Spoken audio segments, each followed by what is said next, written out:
kuha tayo ng 3 cards for you, Leo. 3 cards for Leo, please. Universe, please. 3 cards for Leo. 3 cards for Leo. So, 1, 2, 3. So, let's see. So, you have this, will you marry me? So, ayan, no, baka may magpo-propose, no, for some of you, Leo, no, so what else?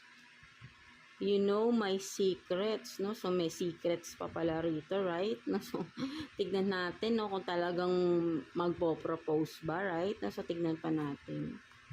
So, I like hooking up, no, multiple partners.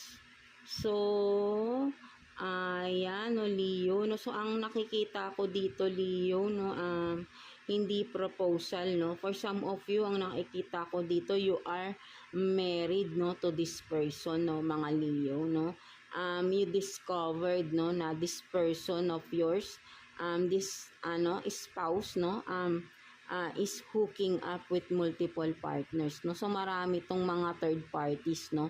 So, nalaman mo nga, no? Because the secrets, no? So, you know the secrets, no? And again, no? Vice versa, no, Leo, no? Pwedeng ikaw to or ang person mo, right? No? So, you are married, no? With this person, no? So, nalaman mo ang kanyang mga sikreto, no? Mayroon siyang mga third parties, no? So, parties talaga, right? No? So, marami, no? So, talagang siguro ay marami itong nagiging ka-fling, no, ka-flirt, no, something like that, no, mga Leo, na na-discover, no, along the marriage, no, kumbaga ay kasi nga, no, kasi nga pag nakakasama mo na yung isang tao, right, doon mo nalalaman yung totoo, right, no, yung pagkatao ng isang tao, right, no, So, yan, no, kumbaga may mga na-discover ka with these persons na mga secrets na tinatago niya, right? No? So